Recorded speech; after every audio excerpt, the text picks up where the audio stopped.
រុនសួស្ដីបងប្អូនបាទថ្ងៃនេះចុះ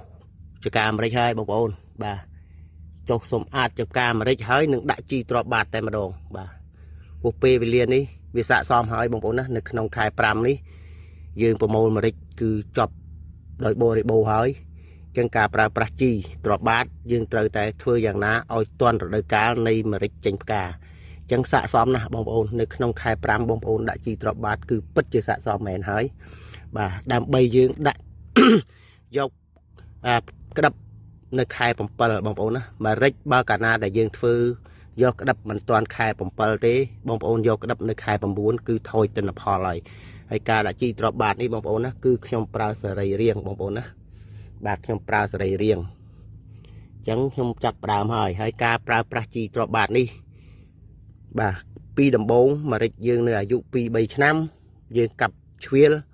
ឬក៏ជីកជា3ជ្រុងបាទតែផ្នត់គំនិតការផ្លាស់ប្ដូរ បច្ចេកទេសនៃការដាក់ជីទ្របបាតគឺយើងត្រូវសិក្សាដោយខ្លួនឯងបាទមិនបាច់មានគ្រូណាមកបរៀនយើងទេយើងត្រូវតែស្វែងយល់អំពីកសិកម្ម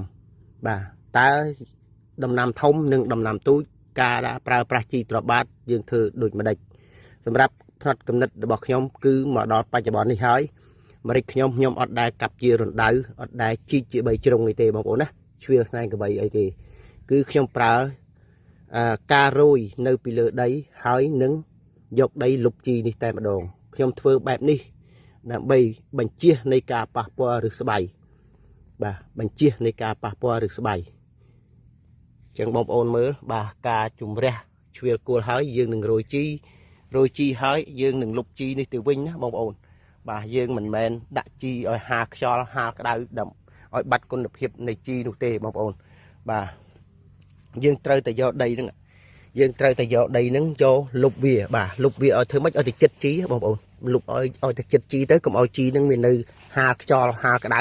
វាបាត់គុណភាពបងប្អូនលុបទៅចឹងទៅអញ្ចឹងដំណាំរបស់យើងបងប្អូនណាគោសុខភាពដំណាំល្អហើយបើសិនជាបងប្អូនកាប់ជារណ្ដៅជ្រៅជីកជ្រៀលជាស្នែងក្របីវាធ្វើឲ្យប៉ះពាល់ឬស្បៃឬរយាងពេលនោះហើយដែលធ្វើឲ្យអាមេរិកបងប្អូនអន់ខ្សោយពេលដែលដាក់ជីហើយគឺក្រហមបាទដោយសារអីដោយសារវាដាច់ឫសហ្នឹងហើយដោយសារដាច់ឫសអញ្ចឹងដល់ពេលវាប្រតិកម្មជាមួយជីវាធ្វើឲ្យនេះ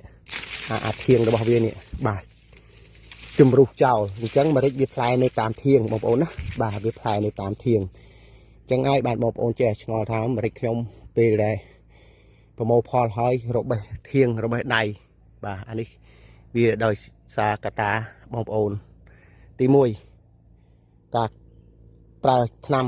ប្រើជីគីមីខ្លាំងបងប្អូនណាទី2ការប្រើប្រាស់ជីទ្របបាតដោយខ្វះបច្ចេកទេសនៃការដាក់ជីវាធ្វើឲ្យប៉ះពាល់ទៅដល់សរីរាង្គនៃដងដើមមែកធាងបាទអរគុណច្រើន